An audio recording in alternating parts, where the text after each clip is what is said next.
Ahora está en discusión un tema de demasiada importancia, incluso en todos los gobiernos latinoamericanos. El impacto de la pandemia ha sido reducir los ingresos y la actividad económica en todas partes. Y desde ese punto de vista se han creado problemas porque reduciendo los ingresos se han incrementado los gastos de la asistencia pública. Y los gobiernos, teniendo la presión de una enfermedad masiva, tienen menos disponibilidades para responderle. Y estamos asistiendo entonces a una reducción de actividades económicas generales.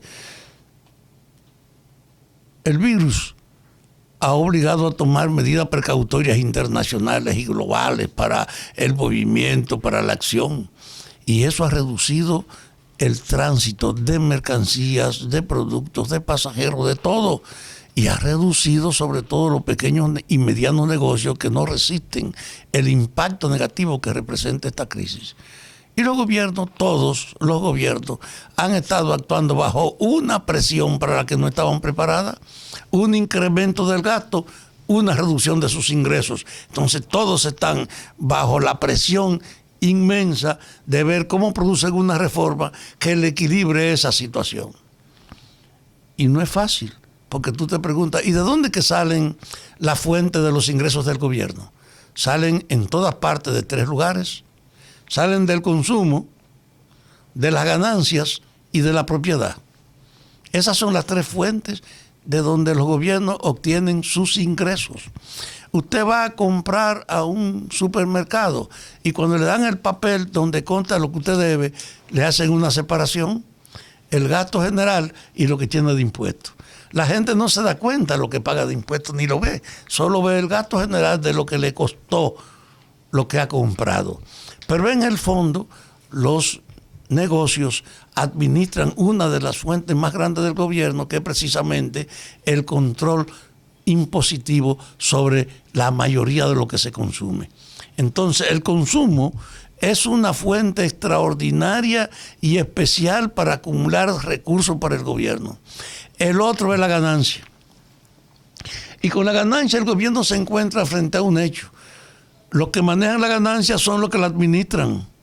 Y ellos pueden condicionar incluso con datos falsos de mayor gasto para decir que tienen menos ingresos o no reportarla. Y el gobierno no tiene ninguna fiscalización que verifique si efectivamente lo que se reporta de la ganancia es real. En la ganancia hay una total libertad para actuar. Y desde ese punto de vista, entre ganancia y consumo, donde hay un control efectivo sobre el consumo, porque toda la estructura empresarial está al servicio de fiscalizar la obtención de los ingresos procedentes del consumo. Ahora, a la ganancia, ¿quién la fiscaliza? Y además de que no hay realmente quien la fiscalice, hay un hecho cierto. El gobierno tiene una consideración especial con los potentados. Todo lo que toma y hace lo discute con ellos, lo lleva a acuerdo. Trata de no tener una actitud de hostilidad. En cierta medida, el gobierno es un instrumento al servicio del gran empresariado. El gobierno es un instrumento al servicio del gran capital. Yo he estado diciendo que es verdad que el poder está al servicio del mercado. Y en función del que poder está al servicio del mercado, usted controla ingresos de los jodidos y de los de abajo, pero tiene una inmensa tolerancia con los de arriba. Ahora que hay una restricción, una limitación en las causas para incrementar los impuestos, se agudiza entonces el conflicto. Cada vez tengo más gastos, pero yo no puedo contar con los ingresos de antes porque hay una reducción del consumo. Porque en el país hay una reducción del consumo, hay una tendencia a la bancarrota de los pequeños negocios. Y en medio de eso entonces aparece una corriente de elevación de precios. ¿Cómo usted justifica que ahora, como el comentario que hacía nuestra compañera Patricia, la mayor parte de los productos que consume la población está subiendo hasta un 50%? No es decir que por escasez, porque ahora hay menos demanda, no es verdad que ahora hay más demanda. Si hay menos ingresos, menos disposición, más infelices jodidos, hay menos compra. Entonces, no está subiendo de precio por un incremento de la demanda, está subiendo de precio por una tolerancia oficial, porque el gobierno no hace lo que tiene que hacer para indagar por qué se está especulando de esta manera. Y es que en la medida en que suben los precios, sube la parte del precio que tiene que ayudar al gobierno. En cierta medida, el gobierno es cómplice de ese incremento de los precios. Es una manera de tratar de enfrentarse a la precariedad de los ingresos, permitiendo que subiéndole el consumo a los infelices, aumente un poco el ingreso que el gobierno ha perdido por la limitación de los consumos.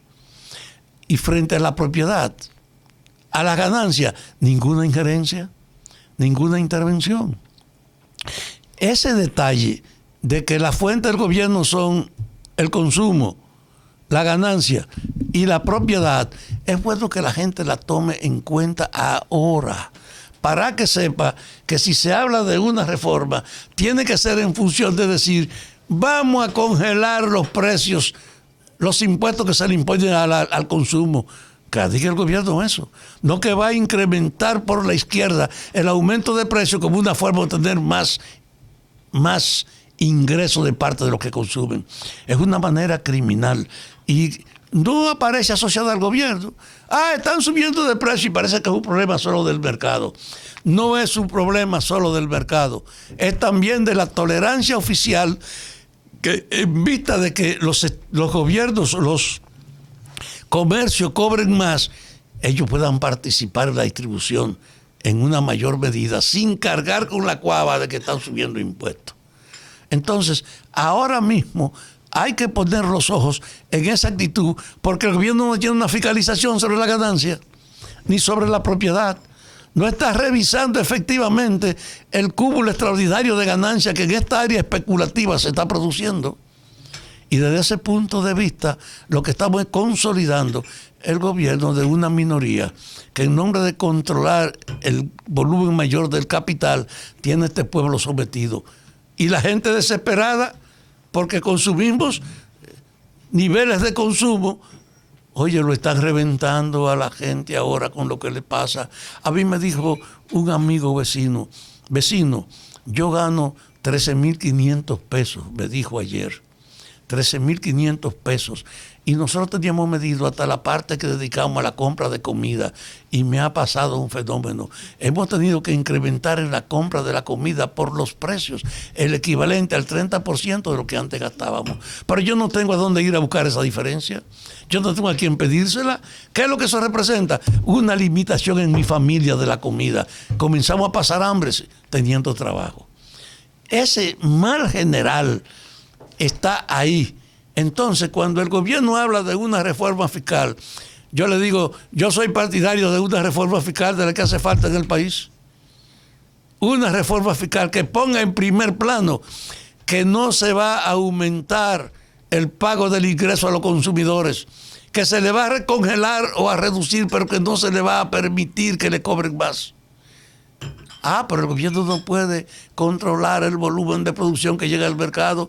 Sí lo puede controlar, no lo fiscaliza para averiguar cuándo efectivamente es un monto de la especulación y no de la necesidad pura del mercado. Aquí no hay una fiscalización real sobre el mercadeo. Y en ese sentido eso está pendiente. Lo que sí es grave es que sobre las cuentas bancarias, sobre todas las utilidades reportadas, sobre el incremento del valor de las propiedades, el gobierno no tenga ninguna iniciativa. Y yo le digo, lo ideal es que aquí haya una reforma para decir, vamos a ajustar el impuesto de la propiedad, de las ganancias, sobre lo que le cobramos al consumo. Haga una reforma aquí diciendo que usted va a ajustar la revisión de las propiedades de los grandes y de sus ganancias.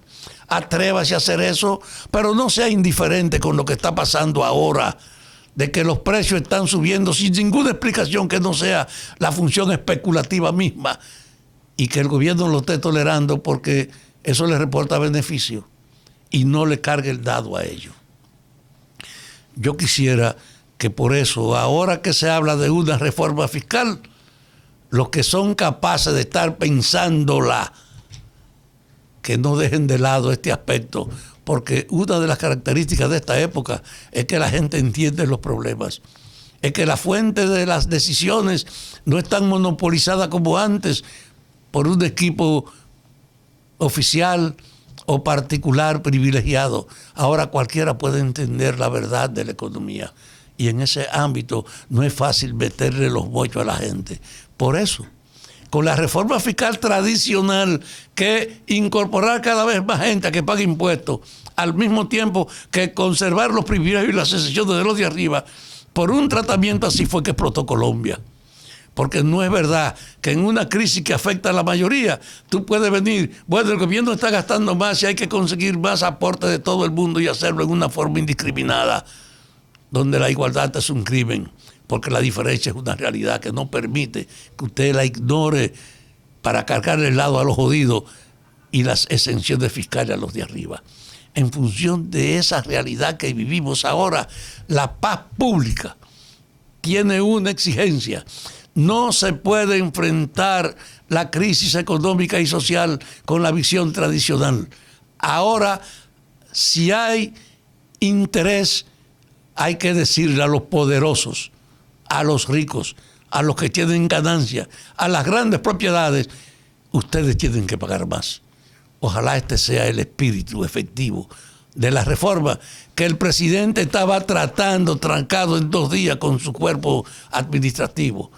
Porque solo con una propuesta de reforma que le lleve a la paz a la gente, de que no va a ser para empeorarle su vida, sino para facilitarla, es que puede avanzar la reforma y garantizar la paz.